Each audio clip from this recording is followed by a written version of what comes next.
Isang mapagpalang araw po sa ating lahat. Magandang araw at magandang gabi. Mega love shoutout po dyan sa mga solid supporters ng EDC, mga silent viewers at mga OFW. Shoutout po at kumusta po kayo? So yun, tatay ni Beyonce may pinapahiwatig kay Edo. So ano kaya ito? At papads po natin may ipagtatapat sa tatay ni Beyonce. So atin nga pong alamin at talakayin ngayong gabi mga kalingap. Pero bago po yan, kung bago ka pa lang sa aking munting YouTube channel, pa-like, share and subscribe na rin po at pakipindot na rin po ng notification bell para lagi po kayong updated sa aking video. At paalala rin po, bago po tayo magbigay ng ating mga opinion, tapusin po muna ang kabuuan ng video para alam po natin ang ating i-comment. Suportahan din po natin ang mag-ama na matubang na si Kuya Bal at Kalingap Rob, yung sa mga araw-araw po nilang pagtulong sa ating mga kababayan, suportahan po natin nang sa ganun marami pa po sila malingap, lalong lalo na nga po dyan yung mga kapos sa pangangailangan ay malingap nila. At ganun din po ang kanilang may bahay na si Ate Edna Vlogs at Jackie Tapia. Wag po sana tayo magsasawang sumuporta mga kalingap. At so yun, tatay ni Beyonce may pinapahiwatig kay Edo. Ano ito? At papads naman po natin may ipagtatapat sa tatay ni Beyonce.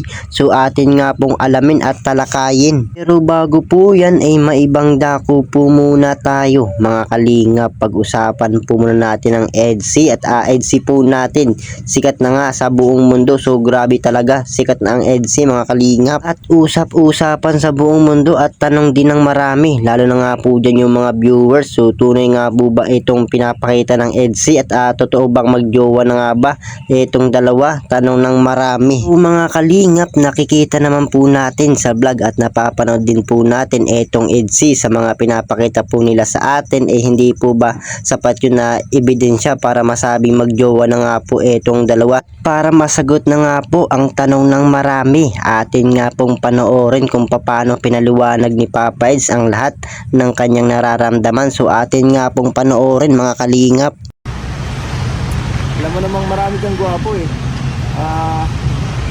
parang ka nananadya. Medyo na papaano talaga ako, papaisip baka maano tayo dyan, baka ako maagawan Ay, sana bantayan ka dyan lagi nila nila Patrick, nila ng mga nila Joy, nila Carla. Kaya kung mapapanood dito Carla, bantayan niyan si Beyonce kung may maaligid para natin agad maiwas. So ayan, paano ba yan Beyonce? At pahig na si mama mo. Panood ko yung vlog kasi ni Kuya Bal kagabi. Sabi niya ngayong pag-raping plus 2 years daw, pahig na siya magpanagaw. Kung anong gusto mo, kung magpapakasal ka na, okay na. Sa akin naman, okay na okay yun kasi nasa tamang edad na tayo diba?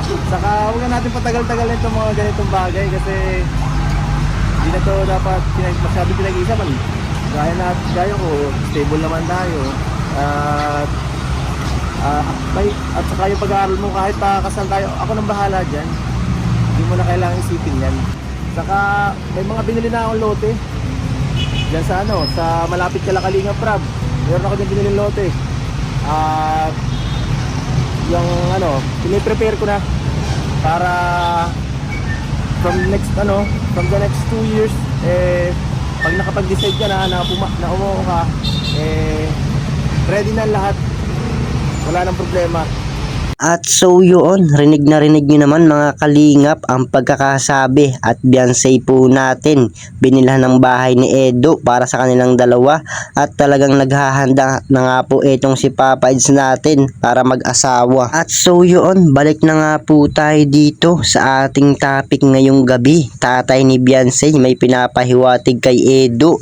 Ano ito? At Edo may pagtatapat sa tatay ni Beyonce. So atin nga pong alamin at talakayin patayin mga kalingap. So yun po, tatay ni Beyonce, hinihintay lang si Edo na umamin at magsabi ng nararamdaman nito kay Beyonce at siguro mga kalingap, inihintay nga lang ni Papa Eds na mag-18 etong si Beyonce mga kalingap. Siguro magugulat na lang po tayo mga kalingap pag nagtapat na nga po etong si Papa Eds sa magulang ni Beyonce at aabangan po natin ang mangyayari sa 18th birthday ni Beyonce. At siguro nga mga kalingap, dito na nga sasabihin ni Papa Eds